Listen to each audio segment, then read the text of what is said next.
வணக்கம் மக்களே, நாம் இந்த வீடியோவில் பாரம்பரியமான மருத்துவ குணங்கள் உள்ள ஒரு பால் எப்படி தயாரிக்கிறது அப்படிங்கிறத தான் பார்க்க போகிறோங்க. இந்த பாலை குடிக்கிறதுனால நமக்கு ஏற்பட்டிருக்கக்கூடிய நீண்ட நாள் சளி, இரும்பல் இந்த மாதிரி பிரச்சனைகளுக்கு உங்களுக்கு நல்ல ஒரு தீர்வு கிடைக்குங்க. இந்த பால் ஒரு 4 நாள் நீங்கள் தொடர்ந்து குடிச்சிங்க அப்படின்னாவே உங்களுக்கு நல்ல இம்ப்ரூவ்மெண்ட் தெரியுங்க. வாங்க இந்த பால் எப்படி தயாரிக்கிறதுன்னு பார்க்கலாம். அதுக்கு முன்னாடி நம்மளோட சேனல் இதை வரல சப்ஸ்கிரைப் பண்ணாதவங்க கண்டிப்பாக சப்ஸ்கிரைப் பண்ணிக்கோங்க. பக்கத்தில் உள்ள பெல் பட்டனையும் கிளிக் பண்ணிக்கோங்க. இந்த பால் கலவையை நம்ம வீட்டில் இருக்கக்கூடிய பொருட்களை வச்சே ரொம்பவுமே சீக்கிரமாகவே பண்ணிடலாங்க. இந்த பாலை ஒரு 4 நாளைக்கு நீங்கள் குடிச்சிங்க அப்படின்னாவே உங்களுக்கு நல்ல டிஃப்ரென்ஸ் தெரியும்.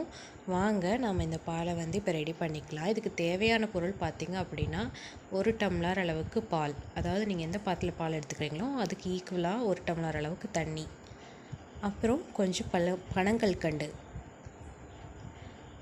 1 ஸ்பூன் மஞ்சள் தூள், ஒரு 5 பல்லு பூண்டு, 1 ஸ்பூன் அளவுக்கு மிளகுத்தூள். ஃபஸ்ட்டு நாம் ஒரு பாத்திரத்தில் எடுத்து வச்சுருக்கக்கூடிய அந்த 1 டம்ளர் தண்ணியை ஊற்றி நல்லா சூடு பண்ணிக்கலாங்க.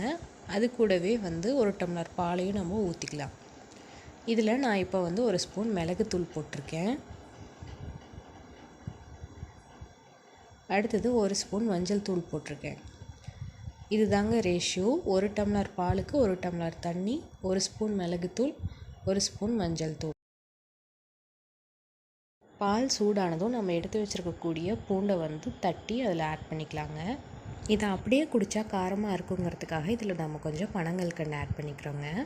உங்கள்கிட்ட இல்லை அப்படின்னா நாட்டு சக்கரை ஆட் பண்ணிக்கலாம். ஆனால் பனங்கல்கண்டு ஆட் பண்ணிங்க அப்படின்னா தான் உங்களுக்கு ரிசல்ட் நல்லா தெரியுங்க.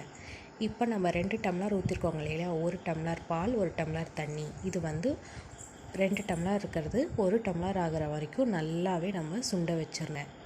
நல்லா சுண்டுச்சு அப்படின்னா அதில் இருக்கக்கூடிய மிளகு, மஞ்சள் தூள், பூண்டு இதனோட எல்லா விஷயங்களும் அந்த பாலில் உங்களுக்கு இறங்கிடுங்க. உங்களுக்கு 2 டம்ளர் தேவைப்படுது இந்த பால், மசாலா பால் அப்படின்னா நீங்கள் 2 டம்ளர் பால் 2 டம்ளர் தண்ணி ஊற்றி இந்த மாதிரி செஞ்சுக்கலாம். நீங்கள் எந்த பாத்திரத்தில் எடுக்கிறீங்களோ பாலும் தண்ணியும் சரி அளவு எடுத்துக்கோங்க.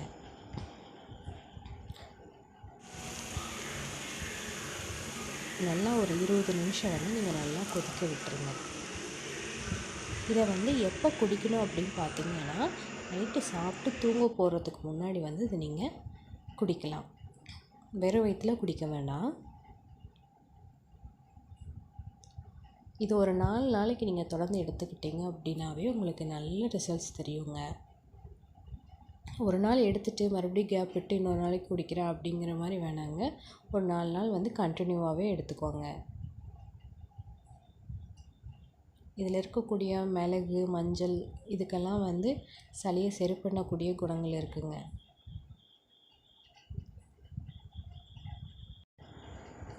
இப்போ நல்லாவே சுண்ட வச்சுங்க, நம்ம ஆஃப் பண்ணிடலாம். பாருங்கள், நமக்கு 2 டம்ளர் ஊற்றி 1 டம்ளர் அளவுக்கு கிடைக்கிற அளவுக்கு நம்ம சுண்ட விட்டுருக்கோம். இதோட டேஸ்ட் அப்படின்னு பார்த்தீங்கன்னாலும் உங்களுக்கு இந்த கஷாயம் மாதிரி கசப்புறதோ இந்த மாதிரிலாம் எதுவுமே இருக்காதுங்க. நல்லாவே இருக்கும் அதோடய ஃப்ளேவரு, டேஸ்ட்டு, ஸ்மெல் எல்லாமே. நீங்களும் இதை ட்ரை பண்ணி பாருங்கள். எப்படி இருக்குன்னு கீழே கமெண்ட் பண்ணுங்கள். மறக்காமல்